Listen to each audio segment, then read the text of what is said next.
And now, ladies and gentlemen, you're listening to the #1 wrestling podcast. Are you ready? Yeah!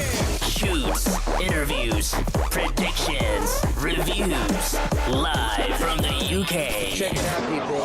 This is the WRESTLEFEST podcast. Let's go! It's going down for real. Let's go, ladies. Let's go. It's going down for real. They ain't gonna give it to us. We gotta take it. Don't get tired. Are you ready? And now, live from the UK, this is the WRESTLEFEST podcast. And now, your host. Hello, it's me again, and we're talking Extreme Rules. One more time, I have left you on a little treat. John Cena vs. Brock Lesnar. I decided to go using, what's the track called? Going Down for Real? Yeah, I think that's what let's listen to it one more time, maybe. Yeah, go on, why not? It's going down for real. Well, you got it as that track. And we're talking 10 best matches at Extreme Rules. Pay-per-view's not been going long, but it's quite a good... I enjoy the pay-per-view, to be honest.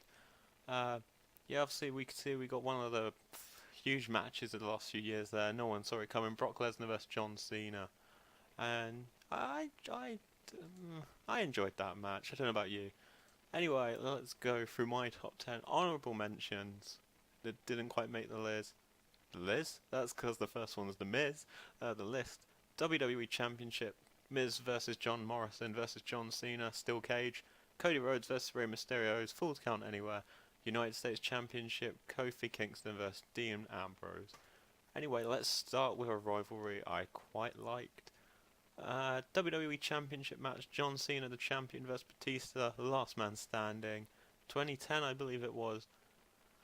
Batista chose to invoke his rematch clause after Cena made him tap out at WrestleMania 26.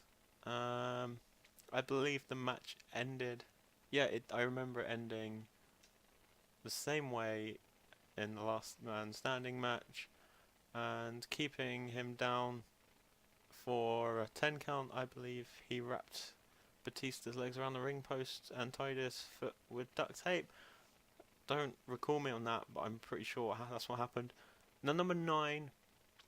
This is also a last man standing match. Randy Orton vs CM Punk.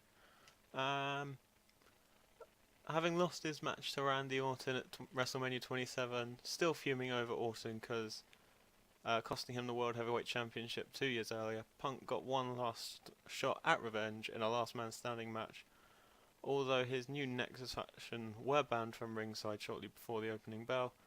Punk looking to drop the elbow from top rope. Orton grabbed a kendo stick, proceeded to beat the living hell out of him. Orton climbed to the middle rope, locked his arm around Punk's head and drove him face first into that of an RKO. To this day, many fans still question if the right man went over. But one thing isn't up in the air is how executed the match turned out to be. Yeah, it was good. Right, next we have one of the classic Extreme Rules matches. Brock Lesnar vs Triple H in the Steel Cage, 2013. After their first 2 matches at SummerSlam and WrestleMania, Paul Heyman requested that Triple H accepts the challenge of his client Brock Lesnar to break the tie and settle the score inside the cage. Of the 3 clashes, this was arguably their best. 2 titans in a steel structure, and you're bound to end up with some classic physical warfare. That's exactly what the fans got. The Beast Incarnate with the victory in the rubber match. Next, at number 7, we have the World Heavyweight Championship, Alberto Del Rio versus Christian. And I believe, not much to say about this besides the really nice bit at the end when Edge and Christian celebrate Christian winning the World Championship for the first time. It's just a beautiful moment, really. Number 6, we have Rey Mysterio versus CM Punk, hair versus hair, hair versus mask, I believe it was, actually. No, it wasn't. It was hair versus hair. And, no, it was it was CM Punk's hair versus nothing of Rey Mysterio's. yeah, so CM Punk was questioned by Rey Mysterio why he didn't have his hair shaved like the rest of the straight edge society. And to this day we don't really know. But basically it was just to go off their WrestleMania 26 match. And it was quite a good rivalry, seeming it was quite a mid-card rivalry. I quite liked it. And yeah, let's go on to number...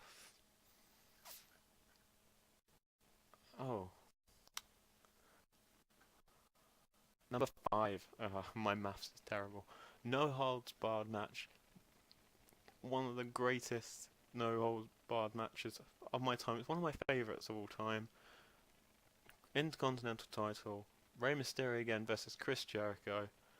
Again, it was just a great match, really. You should go and watch it on the network. Great match.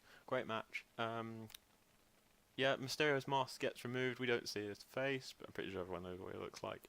And Chris Jericho gets the pinfall. Next we have Chris Jericho again versus CM Punk from 2012 after their amazing WrestleMania 28 match that didn't set well with Y2J in the weeks following the match. Jericho attacked Punk quite a few occasions, led to a street fight and led to CM Punk defending the title. Next we have two of my favourites. We have Daniel Bryan versus Sheamus. In a matter of 18 seconds, Sheamus beat Daniel Bryan. So they had a 2 out of 3 falls match, so that couldn't happen at Extreme Rules, or was unlikely to. And I believe that Daniel Bryan got disqualified first, so it was 1-0. And I think Sheamus passed out to Payne from the yes lock, so it was 1-0. And then a bro kick won the World Heavyweight Championship, and retaining it on his first defense of the title. Right, next we have the short-lived first World Heavyweight Championship reign of Jeff Hardy as he took on Edge. One of my favourite bits in that match is when Edge is like out in the Jesus pose. I don't think I can really say that, but he's out like the Christ. And yeah, you could say Hardy plus Edge plus ladders still equals amazing moments. And obviously CM Punk coming out.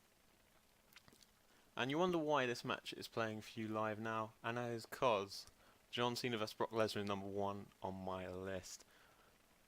So, following Monday Night Raw after WrestleMania 27, WrestleMania 27 was quite a shit WrestleMania, to be honest.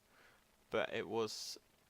Oh, was it after WrestleMania 20? No, it was after WrestleMania 28, which was actually a good WrestleMania.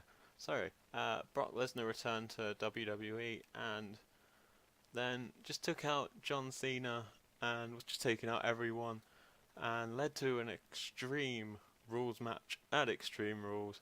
Man, this was hell.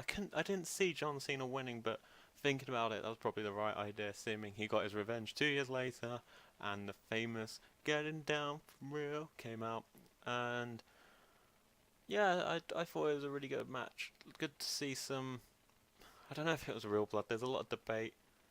It did feature blood, weapons, and loads of offence in a shocking ending.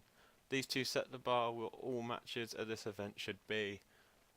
And seeming it wasn't even 20 minutes, it was a fucking good match. And yeah, that goes for my list of top 10. And this match hasn't even finished yet. I thought it would have finished by now. But anyway guys, I will see you later. Thanks for listening to the WrestleFest podcast.